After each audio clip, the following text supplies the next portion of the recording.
This fun catfight brought to you by Fox News Channel, specifically Fox and Friends, and Scientific American editor Michael Moyer. Now, Michael Moyer was brought on to do a segment for them recently, and they said, oh, what are the new trends in science? That makes sense, given his position. But he tweeted after he went on air about some curious things he was told not to talk about. He said, Fox and Friends producer wanted to talk about future trends. I said, number one will be impacts of climate change. I was told to pick something else. Drums. So he went on to say later, about the only interesting thing that the scientific community is sure will happen in the next 50 years is that climate change is going to get worse and that we're going to have to deal with the impacts. So I put that as one of my talking points. And apparently a producer then contacted him and said, yeah, not so much with the climate change talk, okay? And so he went on to do the performance anyway and to do the segment, but without talking about climate change. We'll show you that in a second and then the fallout from it. But he sent more tweets after the segment. He said, went on Fox and Friends this morning, kind of feel like I should take a shower. Damn, okay. And then he went on to tweet, I couldn't sit in the Fox and Friends green room beforehand because watching the show made me crazy. Every single segment was an anti-Obama agitprop. You're getting the sense that he's not a big fan of Fox and Friends. And then one final parting shot, he said, everyone's in a bubble. Makeup girl, where you think the plane is? Me, puzzled. Bottom of the ocean? Her? No, it's on a military base somewhere. Okay. Now, I'm not sure I would have done that last tweet. We'll get back to that in a second. First, let me show you what he did on air, though. It was a perfectly pleasant exchange. Here, let's watch it. Michael Moyer is a senior editor for Scientific American. Good morning. Good morning. First up, you say by 2016 we'll have new genes to cure disease, so they're going to replace the bad with the good. Right, exactly. They'll put in, if you have a defective gene that's maybe causing leukemia, or they've actually cured a little boy who had blindness. We're going to discover more Earth-like planets? Right, well, we just started discovering Earth-like planets. About 2 weeks ago, we found one which is in the habitable zone around its star. Do they have football? We don't know yet. Oh, we don't know. They might have water, but they certainly might have football. Well, that would be fantastic. Football, kill me. Okay. All right. Well, he's attempting humor, I hope. So, now that's not the issue. The issue is, of course, the tweets that he sent afterwards. Now, how is Fox and Friends going to react to that? Ooh, not well. Here they come the next morning.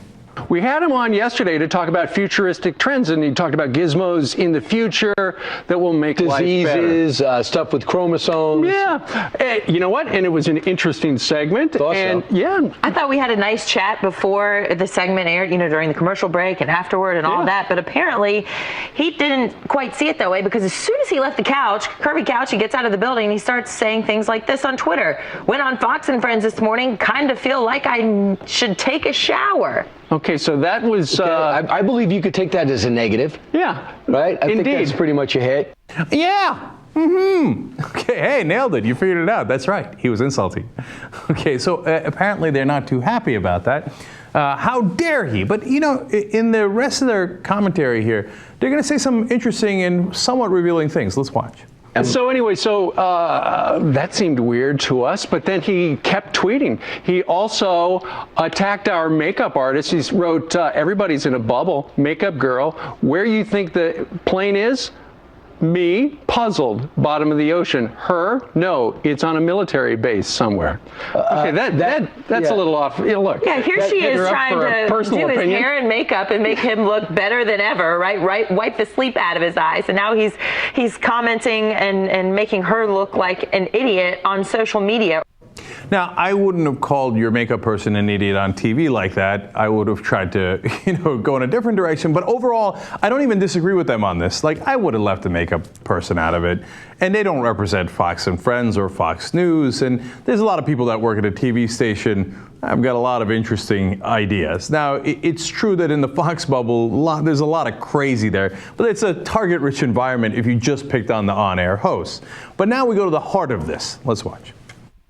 The bone that he had to pick with Fox, he said, was that he wanted to come on here and talk all about climate change. Well, our producers decide what we air, we right? Talk about climate change all the time. We talk about it all the time. We talk about it all the time. I don't know what he's talking about.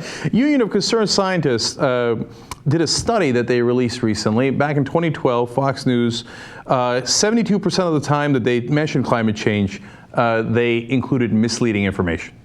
72% of the time, okay?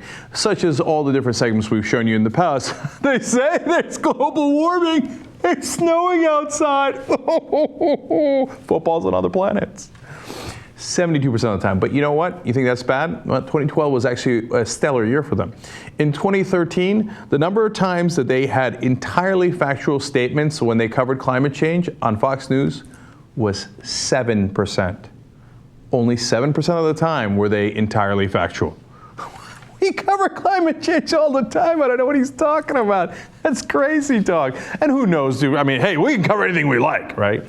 By the way, Moyer then went on to produce an email where producers specifically asked, can we replace the climate change with something else? So now what the misunderstanding here is about is that it's not that Fox and Friends doesn't talk about climate change. It's just that they don't want a scientist to talk about climate change because he might actually present the facts. Moyer says that he will not be going back on the program, which at this point is unsurprising.